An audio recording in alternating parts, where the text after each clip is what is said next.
This week in games, let's talk about these massive Microsoft leaks, Xbox finally getting approval from the CMA for the Activision Blizzard acquisition, Unity's apology for their bonehead ideas, and our review of Lies of P. This is the Two Penny Gamescast.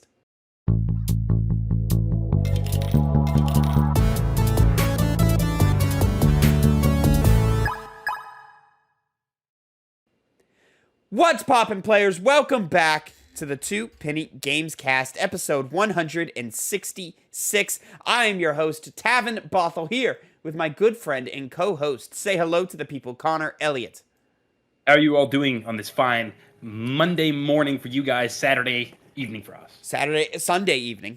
Connor. Sunday evening for us. Of course, you can watch the show live, twitch.tv/2pennygames. It's Sunday, about 4 p.m. Central, where we go live and record all of our podcasts and shows for your amusement. But this is, of course, the Two Penny Gamescast, where each week, me and Connor, we come to you with two topics, two pennies, if you will, and we give you our 2 cents on them. Each of these topics are concerning the new news in the video game industry, things you might want to know.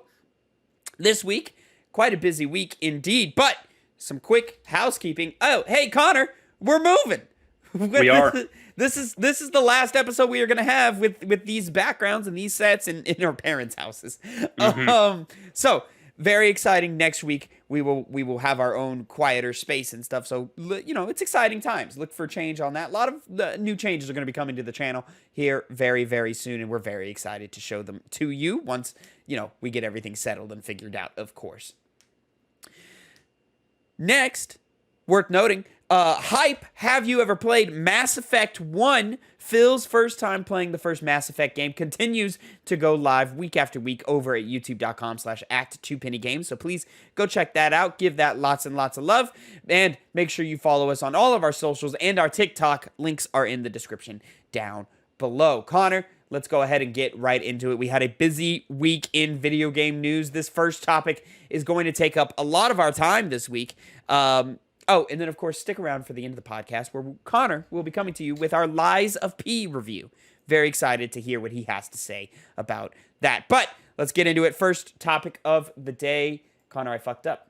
I didn't set the frames. I had all this time and I didn't do it. Why didn't I do it, Connor? No! I gotta fix it. There we go. All right. Topic number 1. Hey, Xbox had a huge, massive leak this last week. We are pulling from a Kotaku article. Massive Xbox leak, 11 big reveals. This is from Claire Jackson. And you know what? Instead of just reading throughout everything, we're going to kind of just sprinkle our own thoughts into it as we get going. What you need to know is this week brought us a wonderful treasure trove of leaks from deep inside the highest echelons of Microsoft's Xbox division, accidentally shared online as a result of the company's legal battle with the Federal Trade Commission over its now greenlit Activision acquisition. These confidential emails, slides, and images of potential new products from the Xbox manufacturer reveal the inner workings of Microsoft's gaming division, as well as whispers of some possible new games from Bethesda. The leaks happened courtesy of Microsoft itself, as it provided these sensitive documents to the court via a publicly accessible link. Yesterday, Microsoft gaming CEO Phil Spencer reacted to the leaks, saying that it was, quote, hard to see our team's work shared in this way. I'll continue with the rest of that quote here in a minute. But the big thing, probably circulated the most in headlines, Microsoft considered buying Nintendo, Connor. In the leaked emails, Phil Spencer and Microsoft personnel discussed a possible acquisition of Nintendo. Quote, at some point, Phil Spencer wrote, quote, getting Nintendo would be a career moment. He speculated that the Japanese games giant could become more open to acquisition offers in the future due to changing pressures on its board of directors. Quote, it's just taking a long time for Nintendo to realize that their future exists off of their own hardware, he wrote. A long time, ... smiley face. The emails also revealed that Microsoft thought about purchasing Valve and Warner Brothers games. Let's stop right there, Connor. That's major. Nintendo being purchased by Xbox at least was an idea being thrown around over at Xbox Studios. Maybe an offer was made to Nintendo. I don't think it was obviously not accepted. And Many of these emails are quite old. I believe these are from 2020. Now, granted, what you're doing in 2020, asking about Nintendo, who is a few years into the success of the Switch right now, how could you possibly be thinking this way? I don't know. Maybe prior to the Switch, it could have been a conversation, but post-Switch is very shocking to me. Connor, what are your thoughts? I think any acquisition of these studios that they were thinking about, Valve and Warner Bros. Included, would have been absolutely terrible. So we're kind of, on the acquisition of Activision Blizzard, you know, tell me if I'm misrepresenting you. We can take it either way. If it fails, it fails. If it succeeds, it succeeds. Sure. Whatever. Sure. My big angle is that maybe the harassment and horrible things of how Blizzard runs their company is going to stop once Microsoft acquires it. But that doesn't exist for these companies. And when you start talking about Nintendo, Valve, As far as we Warner know, Bros. I don't know about Warner Brothers and Steam. I mean, Nintendo seems to be doing okay, but I'm sure they work their guys real hard too. So That's true. It's different compared to like Microsoft probably works their guys pretty hard too, but at least there's no like sexual harassment going on. That's particularly what I'm referring No to. widespread sexual harassment that Yes. we know about, at least. Exactly. But, even that aside, the purchasing of studios that are that monumental in the gaming space, that's when you start going towards monopoly territories. People already have kind of an issue with these larger game companies acquiring all these smaller independent studios and adding them to their catalog. And, understandable. That's obviously how the game is played. You want to have as many studios to release as many good games under your brand. But with Valve and Warner Bros. And Nintendo being the big game publishers that they are, that's when you start getting into the big red flags of, well, how much is is Microsoft trying to own in the gaming space? Because it seems like from this leak that their goal is to try and monopolize as much of the industry as possible, with also at the same time trying to stay away from the fact that, the CMA, the FTC bringing the hammer down, preventing those deals from going through. And maybe the bright side of this is seeing as how much trouble they've had just on acquiring Activision Blizzard. It would be a harder sell if they were then to also go in and buy a company the size of Valve or Nintendo. Obviously, Nintendo felt that that idea went off the rails. Nintendo's never going to be bought out by Microsoft. That's a Armageddon event. But Valve and Warner Bros., small, but it's there. And if that possibility came true, I think we would not be in a better space. I think we'd be in a worse one. There was conversation, I want to say about 2 years ago, about Warner Brothers selling off its games division entirely, and Microsoft was a heavy bidder in that conversation. Now, I don't remember exactly why it fell through, but eventually it just did. Maybe they were just kind of trying to gauge what they were worth on that end. And I mean, come on, man, you're looking at some heavy hitters there. Lord of the Rings, or at least at the time, I believe Embracer owns those rights now. Am I wrong, Connor? I think so. Batman games, like those are important IPs, and for Xbox to have had those would have been a very interesting turn of the tides. But yeah, Nintendo, I think, is just a huge reach. I'm surprised Phil Spencer is thinking this ambitiously. It seems almost out of character how ambitious it is. Now, granted, Phil Spencer, very ambitious individual, clearly, with how he's been running things ever since he took the head of Xbox over. And I think Xbox has, for the most part, been going in the right direction under his helm. And so I'm very interested to see the future of Xbox from here on out. But yeah, consolidation of Microsoft and Nintendo would not have been a net positive scenario, in my opinion. That would have been way too much. Now, as we know, Microsoft has always struggled to penetrate the Japanese market. They suck at that. They fail all the time at penetrating that market. They're just never there. And buying Nintendo would have been a very fast shortcut into that. But again, how many shortcuts are we willing to take to penetrate, XYZ markets, Microsoft? Like, let's cultivate our own talent and cultivate our own IPs into something greater than they are right now, which is what I believe they're doing, and I believe we're still getting there. But it's just like, man, how long do we have to keep saying, man, the dominoes are going to fall eventually? We have Starfield, and Starfield seems like a good step, not the greatest step. So it's very interesting to see what else there is to see. Worth noting in this next bit of the leaks here, Bethesda might be working on an Oblivion remaster. this got some stuff. But get a chance. While it's still up in the air, the 2006 Elder Scrolls adventure might get a fancy new remaster in which I can make up for those lost years. Bethesda's roadmap was among the many recently released Xbox documents. It includes a sequel to Ghostwire Tokyo, a Dishonored 3, and remasters of Fallout 3 and the Elder Scrolls 4 Oblivion. Also, don't expect the Elder Scrolls 6 for quite a while. So, Connor, remasters of Fallout 3, Elder Scrolls 4 Oblivion, and then a possible sequel to Ghostwire Tokyo and a possible Dishonored 3. Ups, downs, how are we feeling? I mean, as far as a remaster of Fallout and Elder Scrolls, that'd be nice, A little updated graphics.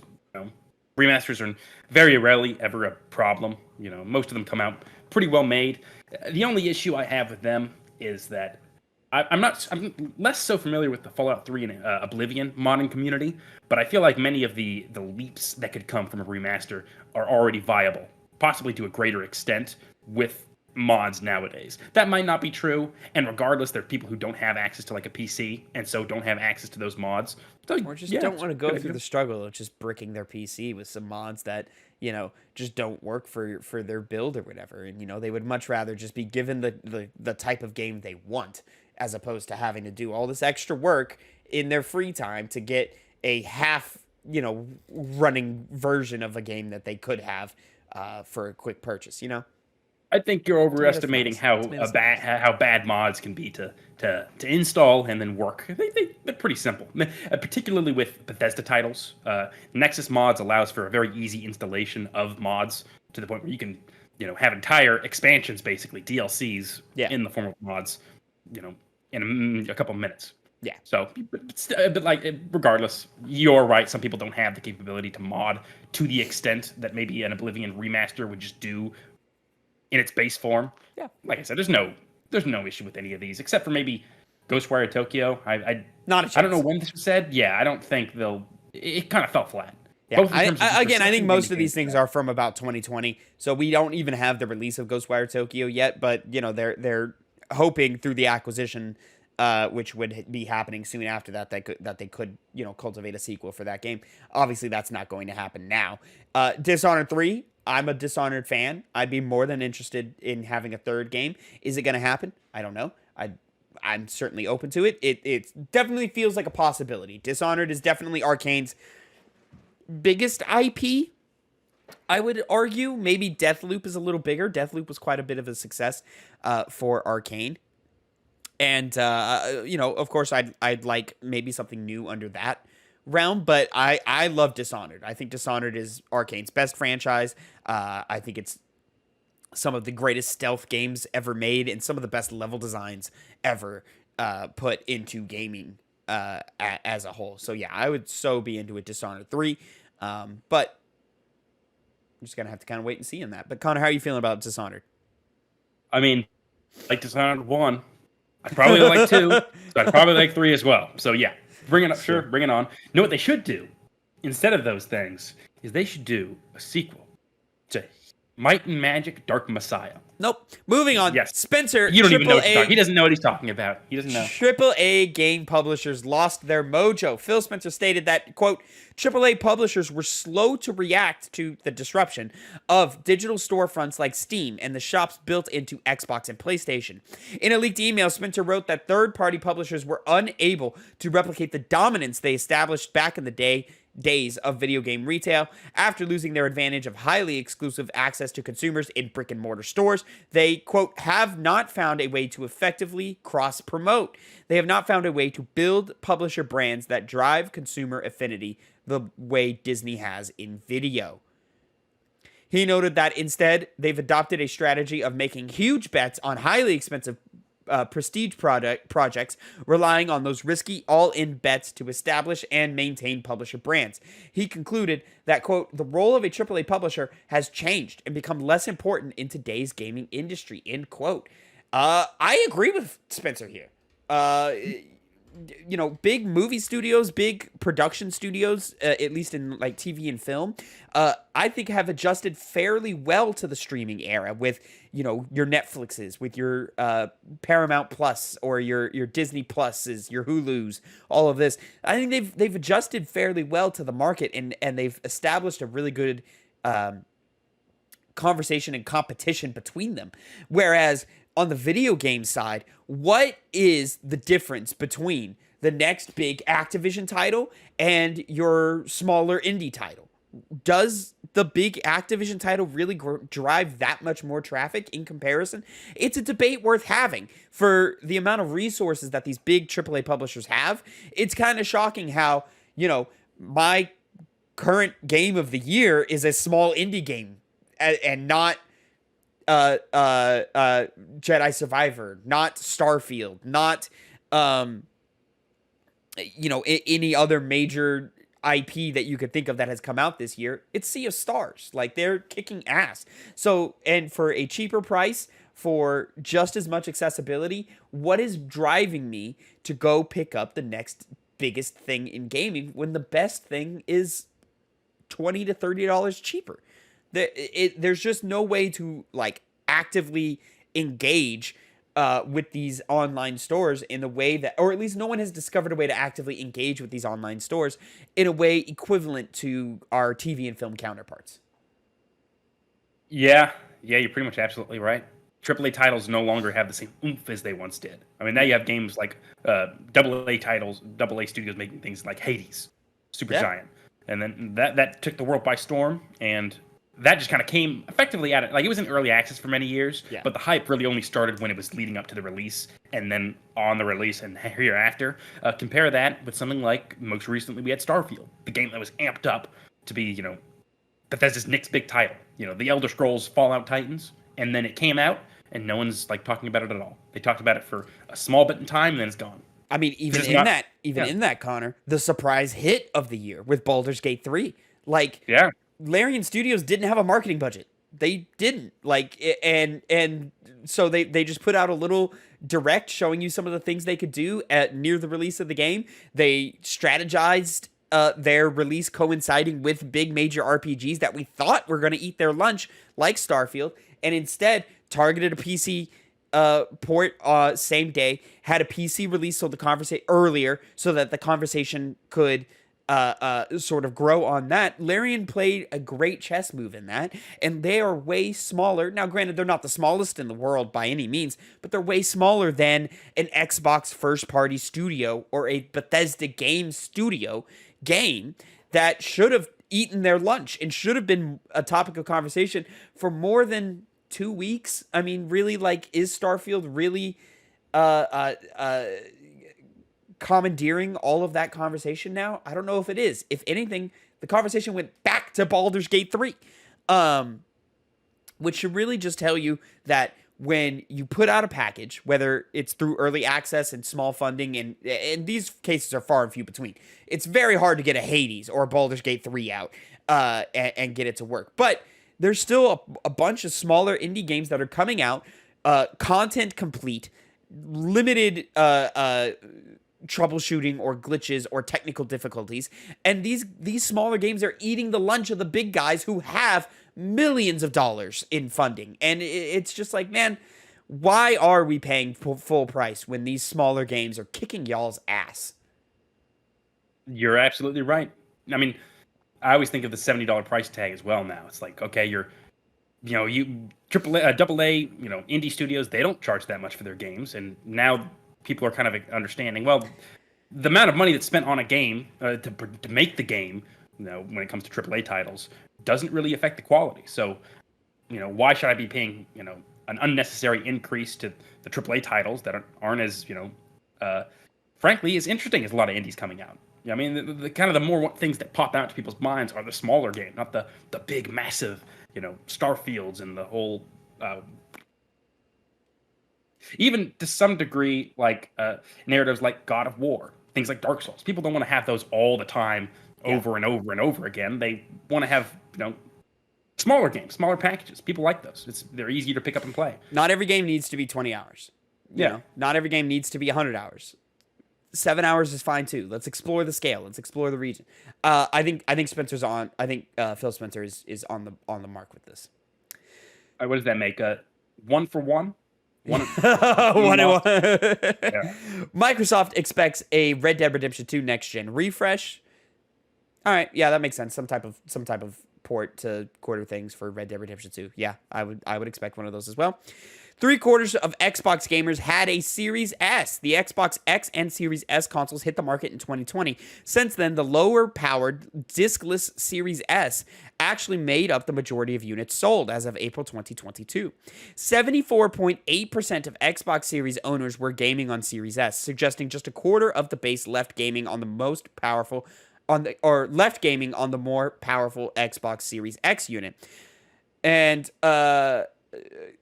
then we note in the Kotaku article, again, that was over a year ago, and more recent data suggests the install split is approaching 50-50. But you got to wonder how much that massive Series S install base is causing headaches for developers trying to bring high-end games to the Xbox ecosystem. We saw this most recently with Baldur's Gate 3, how they couldn't get the split screen working on Series S, and Xbox needed comparable ports to both consoles to either release on the platform at all.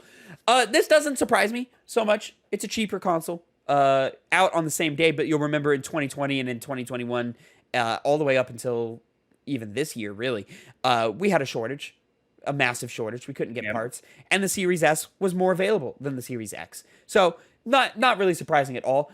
Also, I don't think Xbox did a very good job of distinguishing the difference between the two consoles from a marketability standpoint. Of course, we, the hardcore gamers, the guys paying attention to all this stuff, knew the difference, and we could see that clearly the Series X is the best console out on the market in terms of power.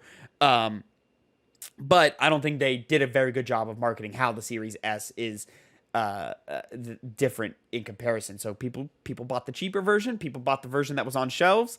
And of course there would be, a wide gap in sales between the two. And it doesn't surprise me that now that the shortage has kind of seen an end and we're seeing a comeback and seeing these consoles on shelves, that Series X is catching up 50-50. Yeah, you're absolutely right. And to your point of how it's it's kind of hard to tell the difference between. Keep sucking my dick. Keep telling me how right I am. I kind of want to stop talking now, but I'll continue with my original point, which is that their naming convention sucks ass. Oh, dude, it's terrible. It's so bad. Like, seeing this again, I'm just like, this is the best time to brag on it. Series S, Series X. Like they sound made similar. Sense. Like they sound similar. Like, why couldn't you choose different letters that make more sense? Xbox Series X. Okay, that makes sense. That's the big one, right? But then Series T, Series, B, something with a completely different consonant sound that would make you think of something else entirely. Z. Yeah. S and X are just too similar, consonant-wise, We don't want to go Z because Z comes after X, which makes it seem like it's bigger than X. That's true. You want to go smaller. I don't just get rid of the X one. Do something entirely different. PlayStation just does this. PlayStation 5, this is the next one. Fifth one. This is the bigger one, Yeah. Microsoft dramatically underestimated Baldur's Gate 3. Microsoft didn't seem to think the D&D RPG would amount to much. In leaked comments, Microsoft estimated a $5 million expense to get the game on Game Pass, justifying the low monetary amount by describing Baldur's Gate 3 as a second-run Stadia PC RPG.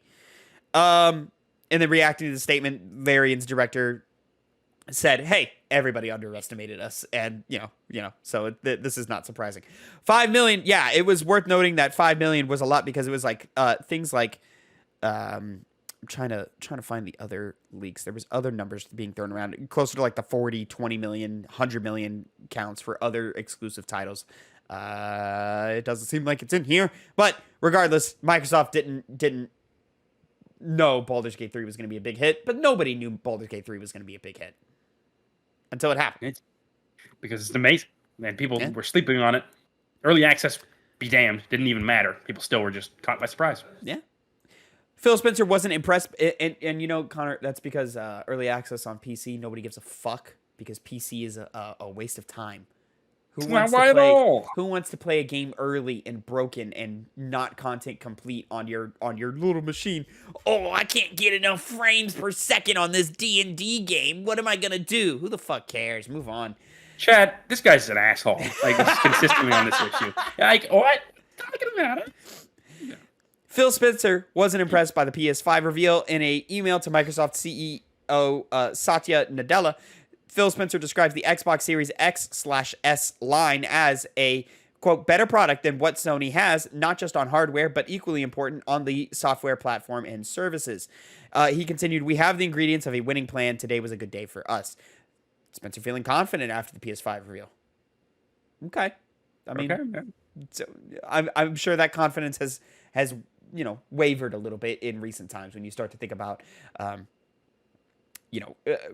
5's continued dominance, how PlayStation 5 exclusives continue to be the best in the industry, and how Redfall was a big flop, was a big damaging blow this year, and all of the negative conversation surrounding the Activision Blizzard acquisition around this year. Microsoft has had a tough year.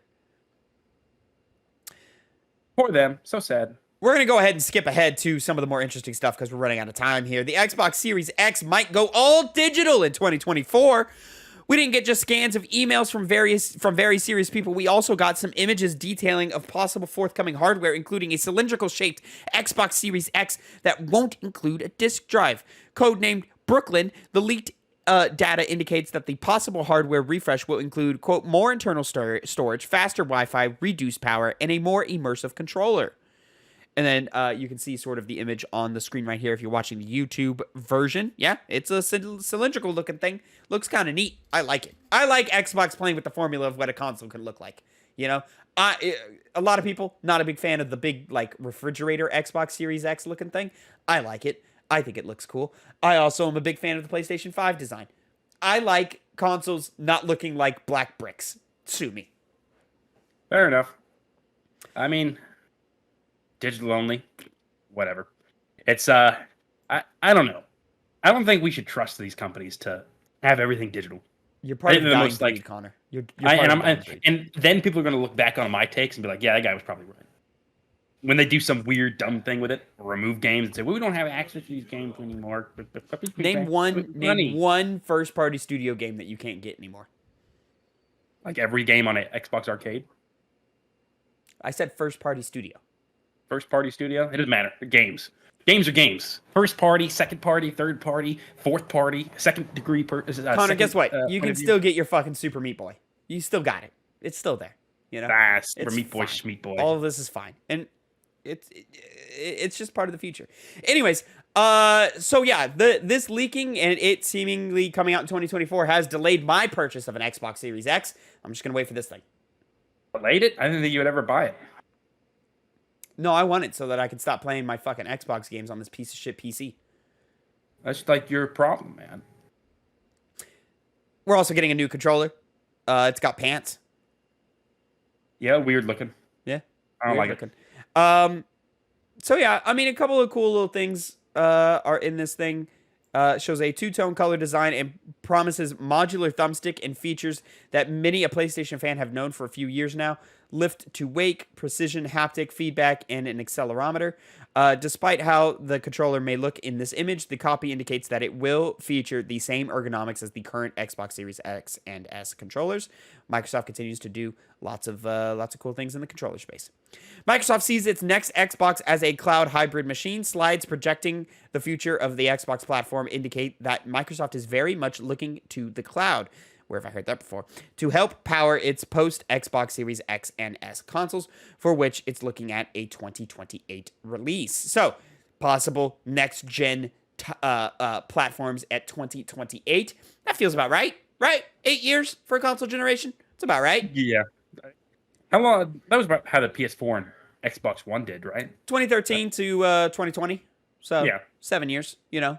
And then I think PS3 was a little long because of the 2008 recession. So from 2007 to 2013. So you're looking at, what is that? Another 7 years? Mm.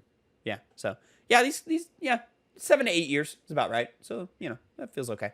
What I'm really getting from this is we are getting a console mid-generation refresh once again, which means next year probably assume a Switch 2, probably assume some type of PS5 Pro, and probably assume whatever this Xbox Series Brooklyn thing is to kind of hit the stage. Worth noting, of course, that this is all really cool and interesting from our perspective, but at the end of the day, this is a bad story. Like, this is a negative. Like, we as the consumers should not be privy to this information. A lot of this information obviously is already outdated. The information that isn't outdated will become outdated. And some of it we just should not know. We should not know internal emails and workings of things being sent back and forth between these executives as they kind of throw ideas out into the ether between each other on what's next for each of their companies. This sucks. This is bad for Xbox. I do want to point out, Phil Spencer did tweet his response to the leaks. Quote, "We've seen the conversation around old emails and documents. It is hard to see our team's work shared in this way because so much has changed and there's so much to be excited about right now and in the future. We will share the real plans when we are ready." And that's really where I want to leave off on that is, don't get too excited or too crazy about any of it. All of it could happen or none of it could happen. It's still funny to kind of see this, though.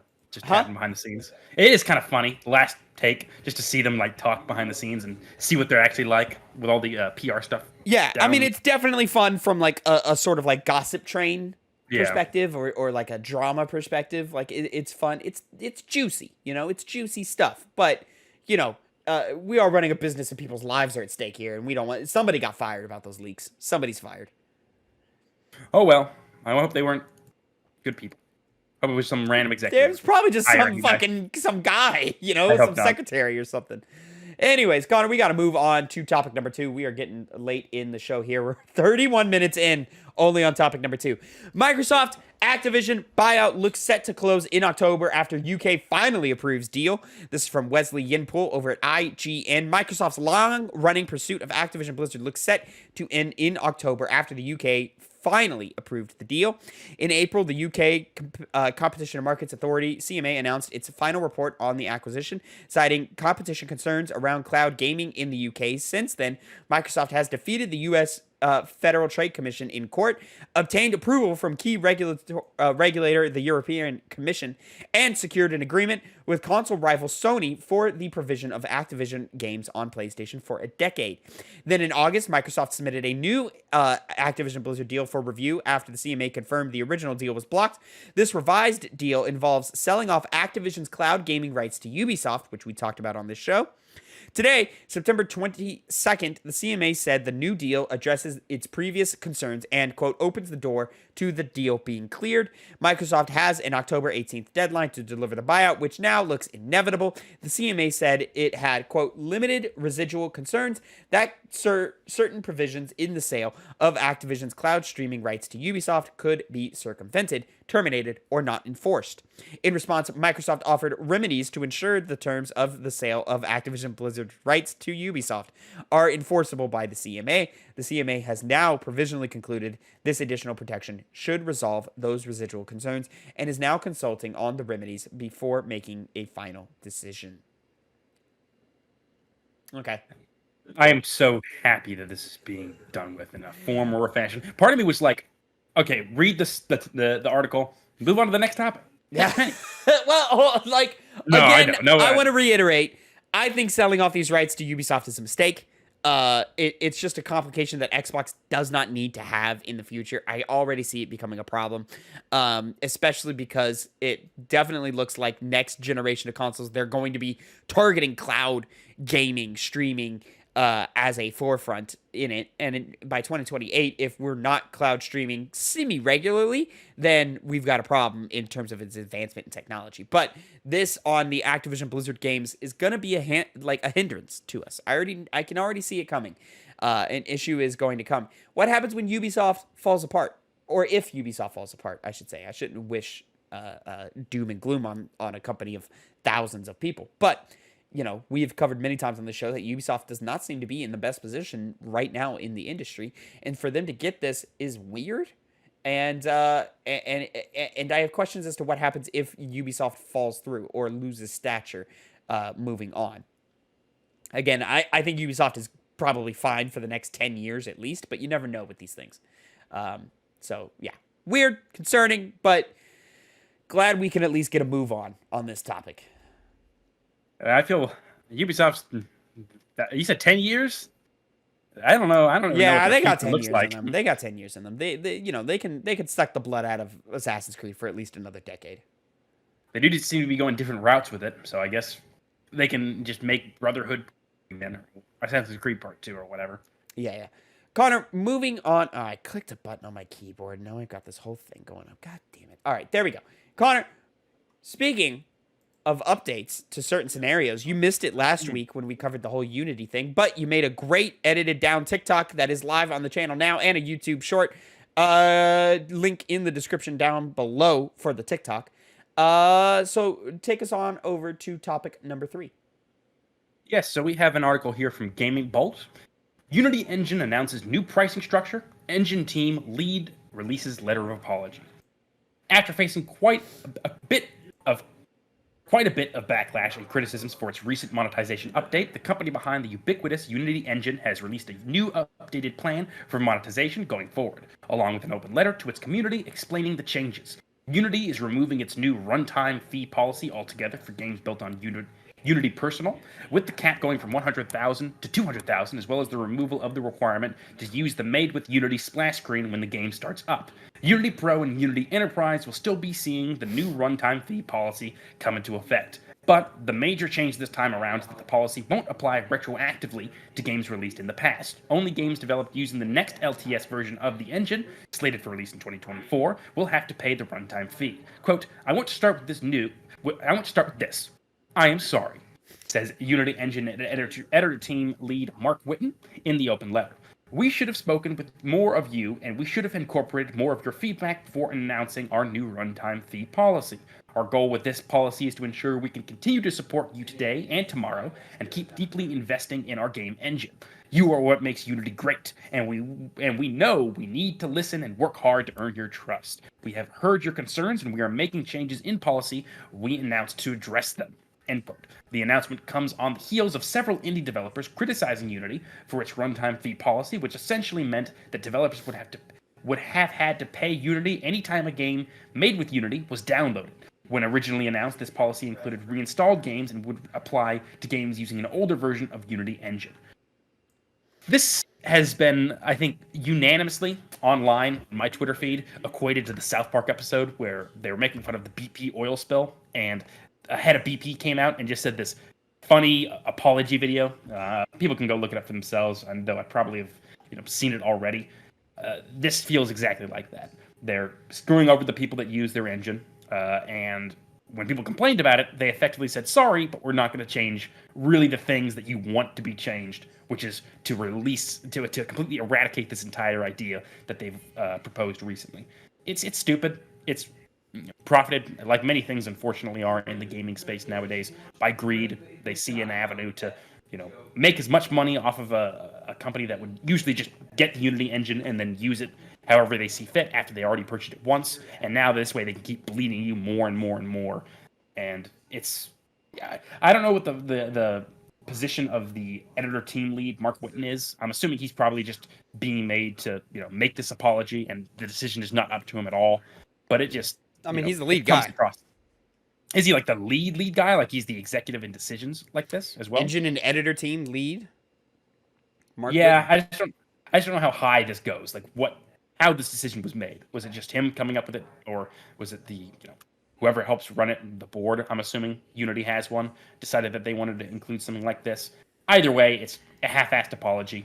Clearly means nothing, and the fact that they're still going forward with the deal and only just tweaking a little thing so people don't complain as much and developers don't just entirely leave the Unity engine as a whole, it's just damage control, and pretty piss poor damage control at that.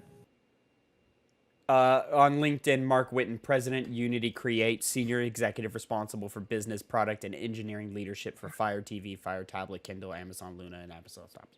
Never mind. Screw him. Yeah. He's an asshole. Yeah. He's just, Yeah, so we missed your input last week, but Yeah. me and Phil handled it, I think, fairly well. It was pretty shitty of them to do this. Listen, at least they're pulling it back on older games. All this tells me is that future games will not be made in the Unity engine, and it will be a hard stop for games to be made by Unity. This sucks. It really sucks. Unity was a great resource for a lot of smaller dev teams, and the trust is broken. Like, we just cannot trust and believe in these guys anymore. And I think pretty much all around, like, this is going to kill the Unity brand, which is unfortunate. Because that's a lot of jobs. That's a lot of people who are just doing what they need to do. And it's also going to affect the games industry in a dramatic way. There's a lot of small dev teams and indie dev teams who use Unity as their games engine, and now they're going to have to figure something else out, or run with this runtime fee. Now, will this affect every dev studio in the world? No, it won't. But random dev studio up in Montreal or something that just put together is a 3-man team that put together a game in Unity and released, and it managed to catch fire and everybody's playing it, is going to get screwed up by these runtime fees. And we discussed it. It was also worth noting that they restructured how all of this will work. It'll be a one-time fee per it'll be a one-time fee per user. So like, you can't download it, delete it, download it, delete it, download it, delete, and run up that fee cost. It's just a one time. If you're downloading to, I don't know how they judge that off of new IP address or just new machine or user account. Kind of seems like an invasion of privacy a little bit, because now you know what I'm doing with the product, but I assume they always knew what I was doing with the product. Yeah, it's just it's weird. It's really weird. And yeah, you're right. They'll probably go down the hole now. Yeah, and it's gross, and you hate to see what was a very sort of, not leader, but sort of like opener of the space. Like, the Unity like opened the door for so many people to learn how to make video games, and it sucks that now we just have to deal with the fact that, like, greed got to them and they made a shitty choice, and that's going to be the end of it. Like, who wants to make a game on Unity now? I can't imagine anybody will. So just go to the next thing. Yeah, hearing a lot of great conversation from a lot of great developers this last week. I would recommend going and listening to Play Watch Listen. That's the Alana Pierce podcast, where usually hosted with Mike Bithell and Troy Baker and Austin Wittery. They had a guest on the podcast, and I'm forgetting his name, but it was another dev in the space, and him and Mike Bithell gave great breakdowns for that and a great comment discussion for that. So I do very much recommend. I don't throw a lot of like, hey, go watch this other thing out usually, because I want you to watch our stuff, but like, these guys know what they're talking about way better than we do. So go listen to that. That's very important. Though I'm sure, honestly, hey, no, don't listen to that. Listen to us. Darren, you already sold it. Nobody knows who we are. Yeah, you're taking away possible stuff, Tavin. Yeah, a lot of Pierce is fine. Anyways, Connor, moving on to topic number 4. Let me actually update this time code to be a little more accurate. There we go. That's a little better. Connor, topic number 4, take it away from you, my friend. Well, this one's from IGN. Dead Space co-creator Glenn Schofield leaves the Callisto Protocol's Striking Distance Studios. This is by Taylor Lyles. Glenn Schofield, who co-created Dead Space and most directed the Callisto Protocol, is leaving Striking Distance Studios. In a new report published by Bloomberg and independently confirmed by IGN, Schofield is departing the Krafton-owned studio.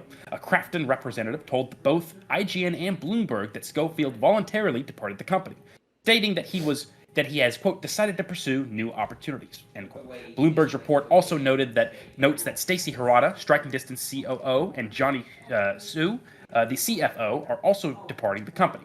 Quote, creating Striking Distance Studios has been an incredible journey, and I'm so proud of what we've achieved with the Callisto Protocol, a game close to my heart, Schofield said in a statement regarding his departure. While pursuing a new adventure is exciting, leaving SDS is bittersweet, but I know the studio is in excellent hands, end quote. Steve Papostis, who previously served as Striking Distance Studio Chief Development Officer and General Manager, will take over as CEO.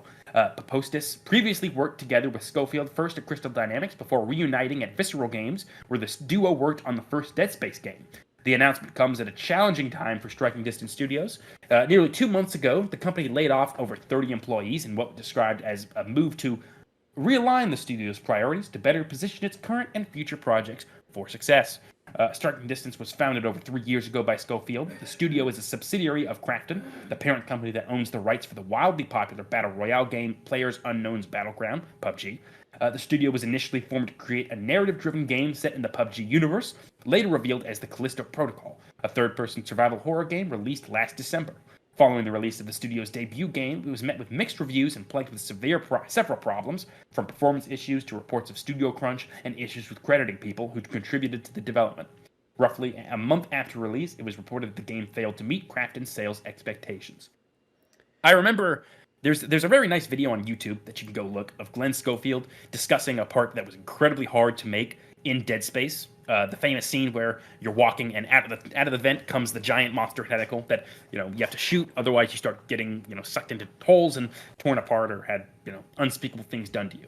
And that was the first time I heard the name Glenn Schofield, and he came across as he made the conversation of that moment in gaming development entertaining. He came across as a guy who severely was proud of the product that he created and loves video games, and it was very interesting to know that he was going to be making a new game, Callisto Protocol.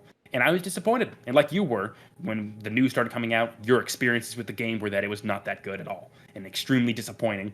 And now we had covered that they had laid off people as well.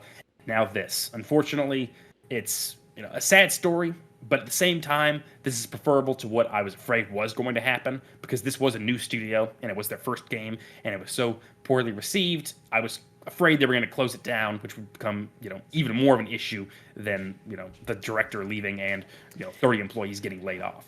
So I mean, it just feels like Striking Distance Studios is now being turned into a PUBG support studio. Which, is that better? Is that worse? I don't know. That's up to you or each individual to decide. And for the individuals working at Striking Distance. But yeah, Glenn Schofield leaving the studio is not a good sign for the state of the studio, or whether or not we're even going to see another full-time entry from them. Excuse me. This was not a big studio to begin with. I was very excited for Callisto Protocol, and it did not meet my personal expectations, and it didn't seem to meet the sales expectations of the studio. They were supposed to make like $5 million, and they barely crossed $2 million. Which, yeah, that hurts a lot, and is very unfortunate. These are talented dev. This is a talented dev team, and they. I would say they deserve a second chance, but unfortunately, the reality of the games industry is that you don't really get that many second chances out here. Like, this is what happens when you're striking it out on your own. No pun intended, but striking it out on your own and trying to make something for yourself. And it was a swing and a miss. And yep. I would rather have games like Callisto Protocol than not have them, because I think they are learning experiences for the dev team, but the industry as a whole. Like, everybody can look at that game and go, okay, what worked, what didn't work here, and sort of run with that. And I mean, these are the guys who made Dead Space. Like, that's a classic. The first Dead Space game is awesome, and that was highlighted even more with the Dead Space remake, which is a different game but is also awesome. Using damn near the exact same formula with a couple of tweaks and modifications. But yeah, this sucks. This is a downer of a story, and it sucks to hear that it just didn't work out. Ladies and gentlemen, that is going to be it for the news this week. We are going to transfer over to our review of Lies of P. Connor's going to be taking the lead on that one here, so don't go anywhere as we move over to that right now. What's poppin', players? Welcome back to a two-penny games review. This time, Lies of P. I am your host, Tavin Bothel, here with my good friend and co-host. Say hello to the people, Connor Elliott. Hello for the third time today. Ladies and gentlemen, we are here to talk about some Lies of P with you. I have not been playing this game. I've been knee-deep in Sea of Stars. But, Connor, you, my friend, have spent quite a bit of time here with Lies of P, and so we thought it'd be best if you went ahead and took the lead on this and gave us your review of Lies of P. How are you feeling about it? You know, I played 21 and a half hours of this game. I was specific right there. Mm-hmm. And this is a good game, a very good game. Oh. It's probably it's Souls-like. When people first saw it, the obvious connection people made to it was Bloodborne, because it takes place in a Victorian-like setting where there are puppets that have gone awry and they're causing a bunch of mayhem, and you, as a puppet made by a famous puppet maker in that city, is trying to solve the problem. So it's like Souls games in a variety of ways. Previously just said, it has that Victorian kind of era to it, setting to it, but it takes a more Italian twist to it. Maybe French. I'm not too familiar with, like, it looks like, French. Big differences in those cultures. Yeah, but there's like some Italian people as well, like their names. Aside from that, it's in its own fictional universe. You know, it's not actually taking place in Italy or anything like that. It most shares qualities with Bloodborne in a couple of gameplay mechanics, but also in terms of Sekiro as a Souls game. Those clearly were the two big ones that were taken from it. It plays at its core very similar to those FromSoft games that everyone's familiar with. You have your dash. You can run. You have a weird jumping mechanic that's not that great. It's definitely not Elden Ring's level. It's going back to the older FromSoft games where it doesn't really allow for traversal of the areas that you're given. It wants you to stay on the set path that it lays out for you, which are good. But first of all, aside from the setting, which does a very good job of inundating you into the world of Krat, which is the name of the main city where you play throughout the game. It takes you from those Victorian-like style buildings all the way to more ramshackled areas and steampunk-like factories, because it is a puppet game. You know, a game where, you know, automatons are running around, you know, smashing people with candlesticks and brooms and whatnot, and their giant fists. The first really cool thing this game has to offer is the weapon system. It reminds me, once again, of Bloodborne. Bloodborne having, I think, one of the best weapon systems in all of gaming, with the trick weapons, which always had one form and a second form. This one doesn't do exactly that. Though there are trick-like weapons in some of the more boss-like items in the game. Primarily, weapons are made of two parts. You have your blade, or your main melee element of it, and your handle. You can upgrade the melee weapon, typically by finding upgrade materials throughout the world, upgrading it to do more damage or more electric damage or whatever kind of damage it does. But the handles themselves, you decide to, kind of put a special spin on it. You do these things called cranks that'll either update how much, elemental damage it does, how much just raw output of damage it does if you're just a primarily physical-based weapon. And where it gets really interesting is you're able to switch these things out for a large portion of the weapons. So, for example, the first weapon that I started out with, because I'm going with a bit more, heavy weapon, style gameplay. Though I will say, I think I'm kind of playing it wrong, because it seems to really be a heavier emphasis on mobility, moving around very quick, using more fast-paced weapons or medium-paced weapons. But I myself pigeonholed myself into going with the heavier weapons because I just like the feel of going down on it. God, that makes me feel so much better, because I was watching this gameplay and I was like, ooh, okay, maybe not for me. And then now you're saying that and I'm like, oh, okay, wait, hold on. I still might be in here. No, this is the Connorism coming into play. Gotcha. But what I did I got the Great Sword, which had a really nice blade and a nice guard, which allowed you to do basically perfect parries, which I'll get into that in a second. But I eventually found basically this glaive that I really liked. It was a super heavy weapon, but the real thing that I liked was the moveset that came along with the handle, because the moveset of a weapon is determined by the handle.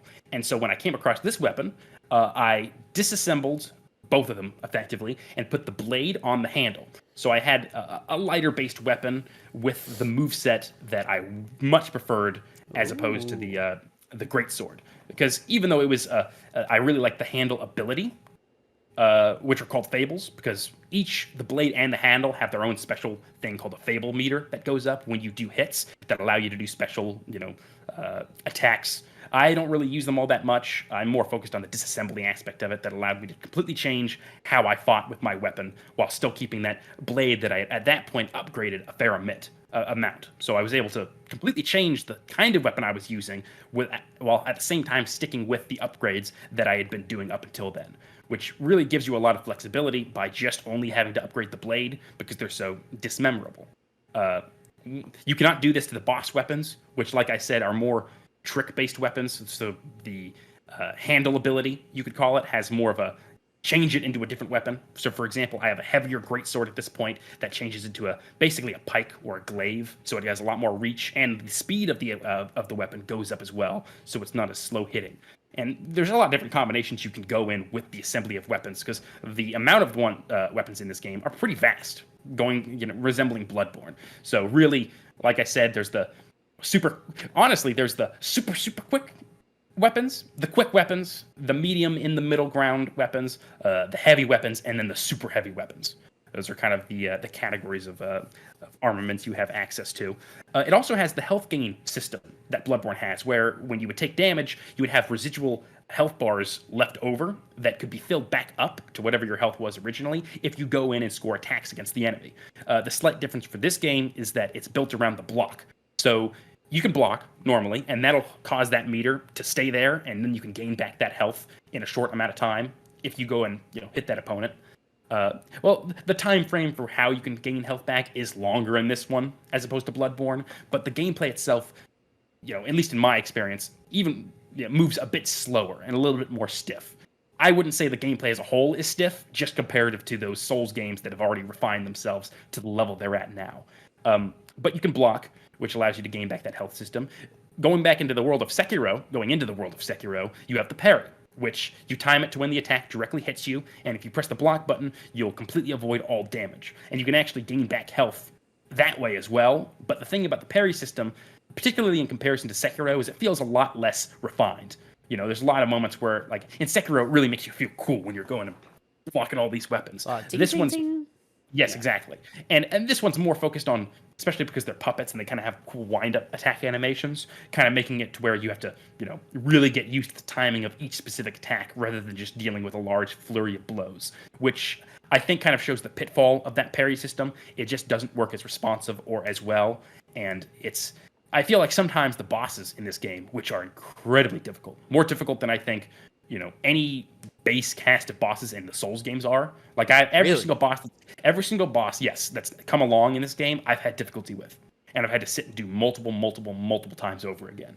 And that's slightly because it's a bit different than other Souls games, so I'm still in that mindset because it is similar to it, but it's not the same exact thing. Parry being one of the main chief aspects among them, as well as the dash, which, like I said, it's more resembling Bloodborne, but it's not as fast paced, which, copying that system, while overall it does the game many favors, it doesn't work as well as those games do, which is unfortunately, I think, what you're trying to do with them, rather than just straight up copy them. But, that was a design choice they made, and it still ultimately, ended up as being a good combat system. In addition with the weapons, the parries, the blocking, the dashing is functional. It's not broken or anything like that, and it's not useless by any means whatsoever. But other than that, there are summons during the boss fights. It's not like other Souls games where you can summon people that are other players. You just summon phantoms that are preset for each boss fight, and they never really unbalance the game. Each time there was a boss, I would, sometimes summon some help to fight it. The only time I actually did it to where I would win is a gank boss, which, are never fun, and it's not that fun in this game either. Gank bosses being where you're teamed up on by multiple bosses.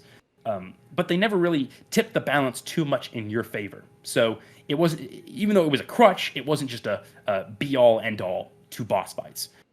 There are also these weird cubes that you can get that allow you to basically have, kind of similar to the flasks in Elden Ring, the Wondrous Flask, which would give you certain special attributes when you would use them.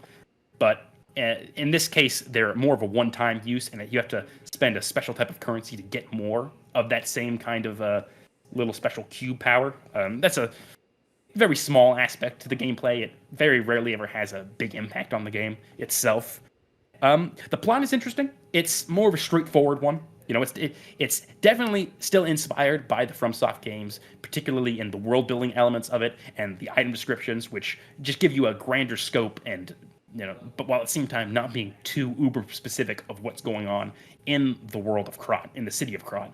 And I think that lends to a great effect because it's that's one of my favorite parts of the Dark Souls games is having all of these cool elements of the story revealed to you through alternate means. And clearly a lot of other people like it as well, since that element of FromSoft is always appreciated, at least by the fans of it.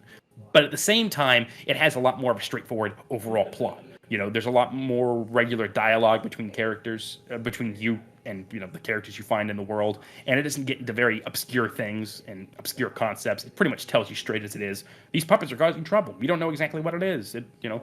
There's this thing that determines the rules of the puppets, and like they can't harm humans, they can't lie, and it's being broken. We don't know why.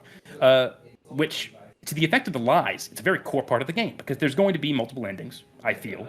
I haven't gotten to the ending yet, but you are given multiple choices to effectively lie. And you learn pretty quickly that you should lie because it'll benefit you in the long run. For example, the main hub area, you can't get into it if you don't lie because they don't allow puppets there. But there was a later part where I could have lied and said I was with a special group so I can gain access to the next part of an area.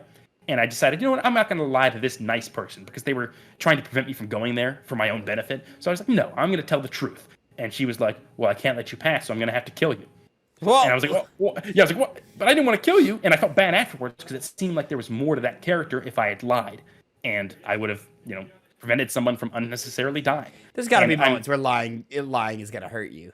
That's why I was entering into it. Because I was like, well, like in this situation, I feel like lying to this, seemingly nice person is a bad thing. But then it turned out that was the right decision. I mean, you're playing as Pinocchio, right? So like, is your nose getting bigger, or is there like a lie detection thing there at all? Or the whole thing is that puppets cannot lie, even with everything going crazy, the puppet frenzy as they call it. They still cannot lie. It's something they are incapable of doing. But you're a special puppet made by Geppetto, who's like one of those lead puppet makers, and he treats you as like his son. I think there's some connection to the fact that he had a previous son who died. I think that's almost kind of obvious at this point. But I haven't gotten to that yet. Well, yeah, that's Pinocchio. So. Yeah, right. But you're different than the rest of the puppets in that world because you're not affected by the puppet frenzy, and you can lie. You have more autonomy because the thing that kind of drives puppets to perform the functions they do is something called ergo, which yours is kind of changing within you to make you more of like a human boy. But the only similarity, as you asked about, references to Pinocchio, is the loading screen. It's in the left-hand corner. It's his, the portrait, the silhouetted portrait of your character facing off to the side, and his nose gets longer and serves as the loading bar, which is the only real reference besides the obvious fact that you're a puppet and lying to Pinocchio. Interesting. And it's just okay.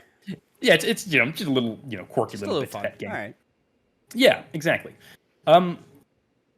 Now for the more, I kind of listed some of the cons, particularly in relation to how they try to be like Souls games and fall flat in certain regions in comparison, while still being serviceable. So those aren't like hard line issues I have with the game, but what definitely is the health system. It's horrible. It sucks. I hate it. I absolutely hate it. I thought I would like it because they give you 3 to begin, and it has an interesting mechanic that when you run out of them, it discharges, and if you do enough attacks to someone, it'll fill up your health bar and you can gain 1 back. So even if you have no health bars, you can, be pretty, These are the little flasks that you can use to get health, yeah? Yes, exactly. So it's like they're like electrical coils instead because you're a puppet, right? And then you get an extra one. Geppetto gives you 1, so you have 4. Pretty, late, like pretty early into the game. I was like, okay, this is nice. And then the problem that first comes up is the health doesn't really heal that much. It heals like half of what your health bar would be. So you only have 4, and the way to get more of them is through this system where you find these things called quartz. And quartz are used in relation to a menu where you sit in this basically electrical chair and you unlock certain special abilities. It's basically your skill tree that this game has, where you can choose a segment on this skill tree area, and if you spend 2 quartz in the section that'll give you a certain ability, you'll gain that ability. So for example, one of them, as I was saying, is the health. It gives you an extra health, which would bring it up to 5. Okay. And when I go to choose that upgrade, it'll basically say, oh, do you want to do, increased damage with Fable attacks? And I'll like, okay, I'll select that one. So I do more from here on out with Fable attacks. Do you want to be able to, what was one of them? It was, there's, for simplicity's sake, do more attack with regular damage. And I was like, okay, I'll spend a quartz to get that one. And once I did that second one in the tree of the health upgrade, I would then get the health upgrade. And if I get 2 in each segment of this tree, it'll open up the next one, which would allow me to get more health points. So that's a way to increase it. But the problem is some of the abilities that are in there kind of are necessary for the game to function the way that I want it to function. So, for example, I actually forgot about this. You can stagger opponents after you do certain amount of parries on them, kind of similar to Sekiro as well, exactly similar to it, as well as damage against them. And then you could do massive amounts of damage to them.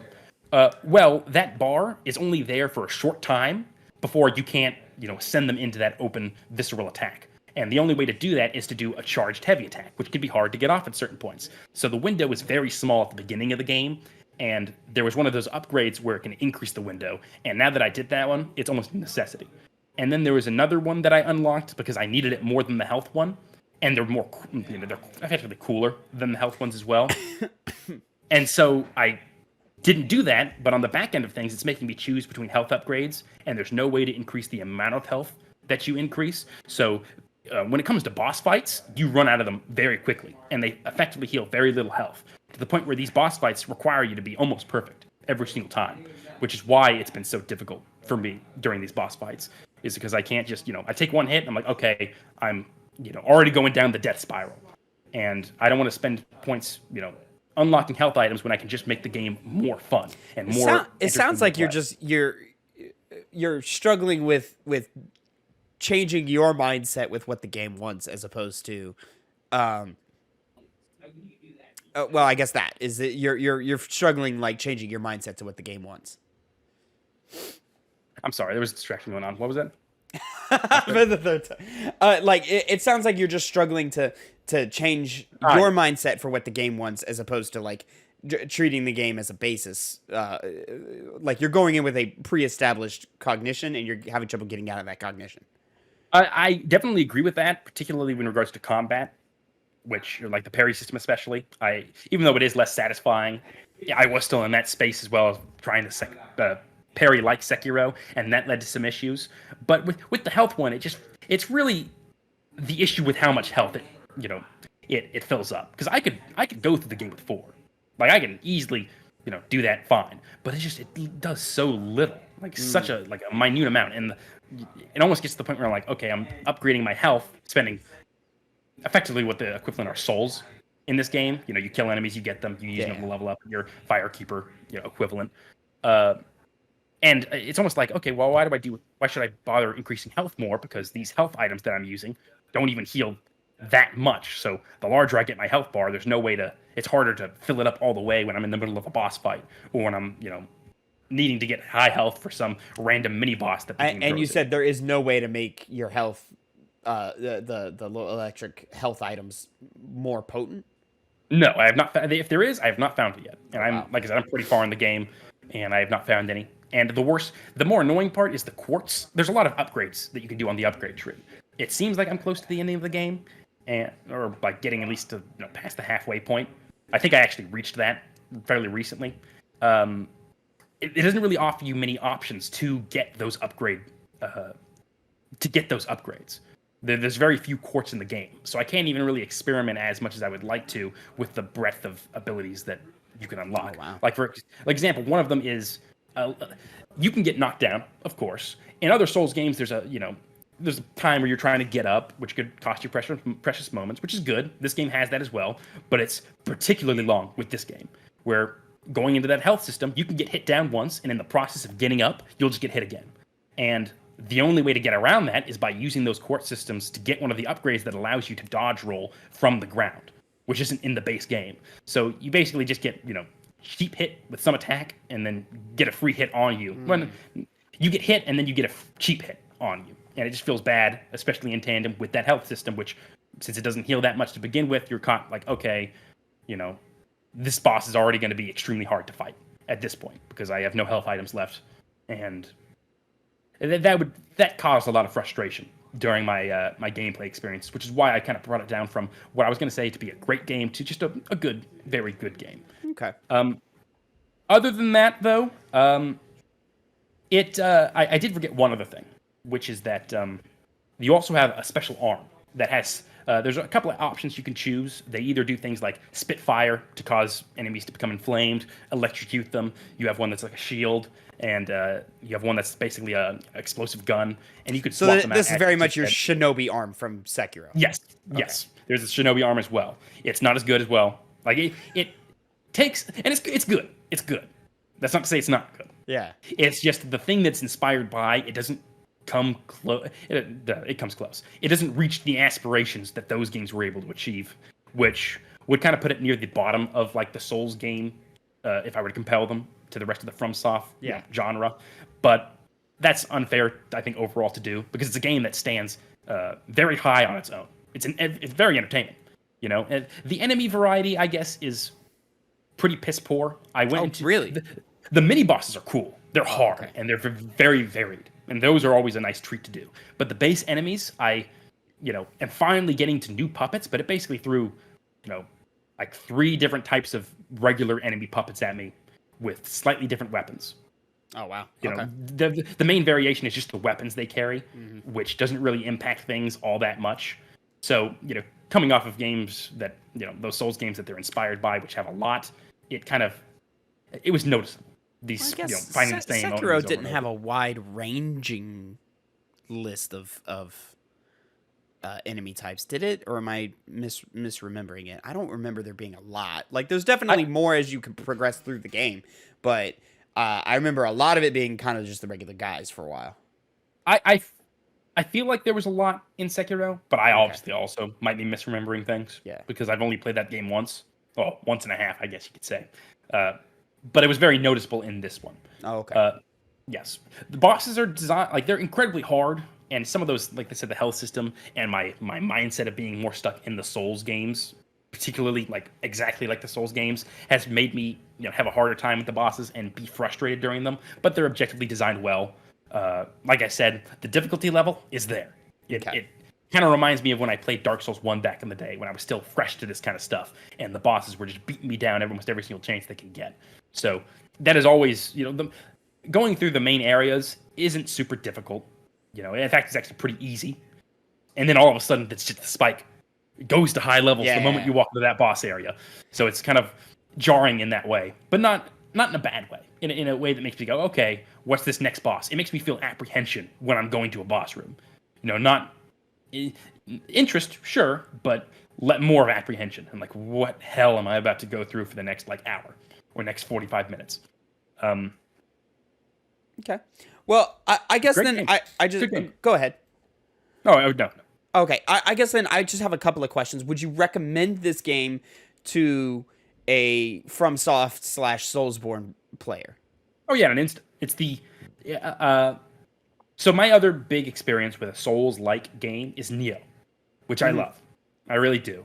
I think Lies of P is better than Nioh. Oh wow! I think the systems in it are deeper and richer than what Nioh has to offer. Yeah, and it does kind of shamelessly copy a lot of the things that made those From Software games good. Whereas something like Nioh, while staying the core gameplay, kind of tries to deviate itself more. Definitely from its own language from the 1 hour that I put into Nioh.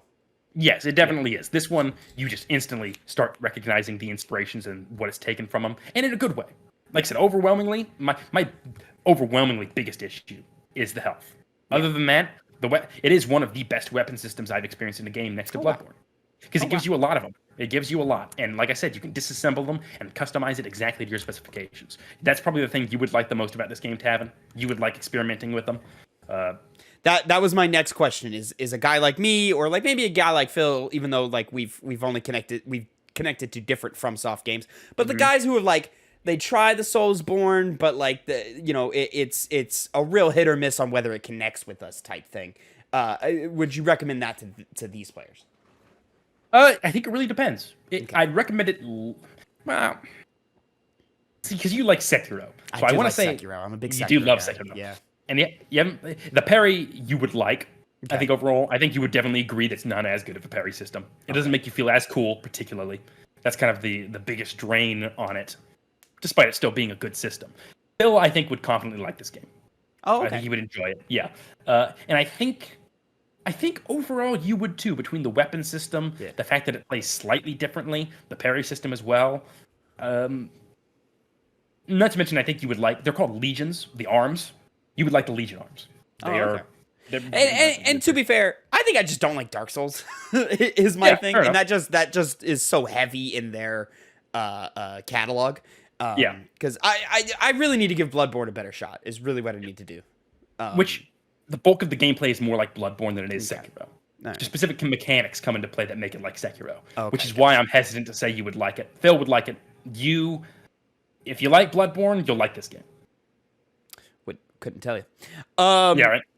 Okay, and then how would you say you kind of referenced it a little earlier? How would you rank this sort of in the From Software pantheon of games? Well, you want me to go ahead and rank my FromSoft? Do you have a prepared list or? Of course, all from the noggin, baby. All from the noggin. Give it to me, baby.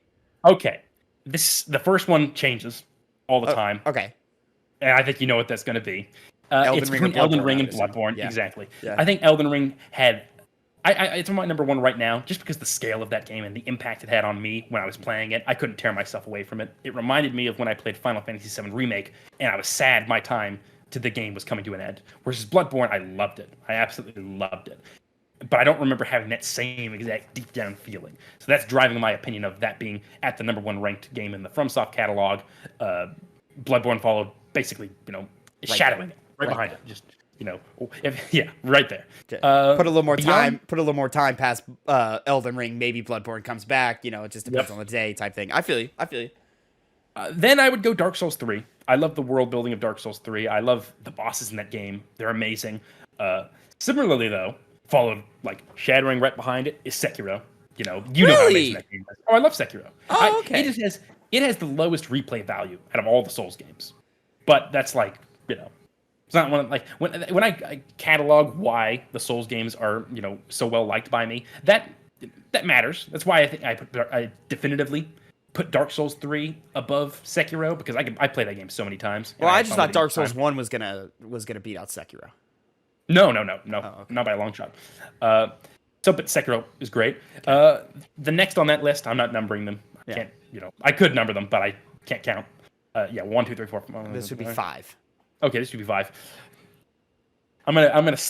You guys have seen the image of the guy standing up in that portrait of while everyone else is sitting down, shown to depict somebody who has an opinion that's completely different from everybody else. Oh, you son of a bitch! Dark Souls 2. Oh, Dark come Souls on, 2. man! I do not care. I am of the very select group. This is a select group. I understand this. I'm not going to defend I'm not going to, on the grander scale of things, say that Dark Souls 2 is better than Dark Souls 1. I will not. But if I had both games in front of me, I would go Dark Souls 2 every single time, because I can have fun with that game no matter what. Okay, do the levels not bleed into each other seamlessly? No, not at all. You can end up in 2 completely different locations because it wasn't as refined as other Souls games. Are there horrible bosses?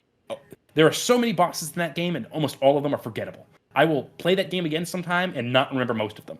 I love the variety of weapons the game has to play. It has the best starting area, and I do like how the gameplay functions. It functions differently than Dark Souls 1, different than 3, different than Sekiro, and just in a very rustic way that I find enjoyable. And it does have some amazing bosses in that game. It has some amazing ones. It's just the bulk of them suck. All right, well, we found a Connor hot take. It's hard to find a Connor hot take, but we found it. Oh, yeah, it's here. And then I would go Dark Souls. Dark Souls, it's in there. It's in my heart. Behind that, though, Lies of P. It's a good game. And I would say followed behind that is, I'm leaving Neo out because it's different enough to where I'm not going to compare them. God, FromSoft just fucking taking out like the top 7 choices of all of them, huh? Okay. But Demon's Souls beyond that. It's my least favorite by a large margin. I played the remake. Yeah. So as far as the ranking, Lies of P, in the future, when I say the best Souls games, Lies of P is not going to be on the list because it's not a Souls game. It's a Souls-like game, which is, as respectable, but I will not rank them together. how does it rank? And my last kind of question: how does it rank amongst the Souls likes, the non FromSoft Souls games? Your Neos, your Lords of the Fallen, or maybe your a little bit more of a stretch, but definitely inspired by your Jedi games. Oh, we're including that as well. I would. Would you not? Because it's so. I mean, it's definitely like a casual, but yeah. Let me rebrand something. Lies of P is a Souls copy, not a Souls like. Okay. So that, if I'm also including Jedi into it. Oh, you glitched out a little bit. Say that again. If I'm including Jedi into it, okay, that definition established Souls like, Souls copy. Okay. Oh, okay. Yeah, but throwing it into there, damn, why'd you have to say Star Wars? Because better than the first Star Wars. Jedi game. Yeah. Definitively. By far. Survivor's damn good though. I'd put Survivor over Lies of P. Okay. But if we're talking like the thing that's most similar to the Souls games as possible, Lies of P does the best in that regard. Okay. Better than Neo, better than Lords of the Fallen, which I played slight amounts. And that's not a good game. So for games shooting to be like From Software, Lies of P does the best. It does, yes. Okay. By far. Right. Yeah. Interesting. But just not the best game that's been put out. Like, not I'm surprised you're putting this over Neo. From how you were talking. Yeah, I love Neo, but I do, and maybe if I go back to Neo, my thoughts would change. Yeah. But as like being fresh off Lies of P, it just does a lot more. Like, I like how Neo feels more than Lies of P, but the way that Lies of P just has so many cool, systems at play that are really interesting, and I like the world more of Lies of P. It's more interesting, and the characters there as well. Whereas Neo, they kind of just go by the wayside. You're like, okay, yeah, that's those are the characters, whatever. Okay. Lies of P just has that more. It has a more definitive style to it, I must say. All right, Connor, do you have a final statement that you would lay on Lies of P before we get out of here? I guess I'd say that this should rank on my top 10. I'd be surprised if it didn't. Because I played a lot of games this year, but it'll confirm beyond there because it's a damn good game. And I'd recommend basically anyone, especially because if you have Xbox Games Pass, because it's free on there, just download it and play it. No harm, no foul, right? There we go. All right. Well, ladies and gentlemen, that is going to be it for our Lies of P review and our closer to the Two Penny Gamescast episode 166. I have been Tavin. That's been Connor. That's been Connor. And you can catch us live every Sunday at twitch.tv/2pennygames. Sunday at 4 p.m. Central Time. And the Two Penny Gamescast goes live Monday at 8 a.m. Central Time. YouTube.com/@2pennygames and mainstream podcast services of your choice. Please make sure to drop a like, drop a follow, drop a subscribe on whatever platform you're watching and listening to us on. And make sure you let us know how you felt about Lies of P down in the comments below. We will be watching and looking at some of those. And, sometime soon, there will be a short /TikTok review of this out pretty soon. I'm working on the Armored Core one right now. So Armored Core, which was just an impressions video, not a full review. Armored Core will be out. That'll just be a short one. I'm not breaking all three of our opinions out. It's just, condensed into one. And then it'll probably be this, and then our Prey one, which I've been putting off for quite a while. And so all of that's nice and fun. Next week, ladies and gentlemen, we return to the Two Penny Game Club, where we rank and review games monthly. It's our monthly video game book club, and we will be reviewing Shovel Knight. So if you have not played Shovel Knight, get to work. It's not very long. I think it took me 2 sittings, maybe 3. Connor probably took you, about the same? 3? Yeah. I was ranking about 6.5 hours on that, so not too heavy intensive on that. I am going to be playing it a little more this week to remind me, because I beat it weeks ago at this point. So I just want to refresh myself on all of those elements. So make sure you play along with us and come back next week for Shovel Knight. Until next time, have a great time. And Connor, say goodbye to the people. Bye.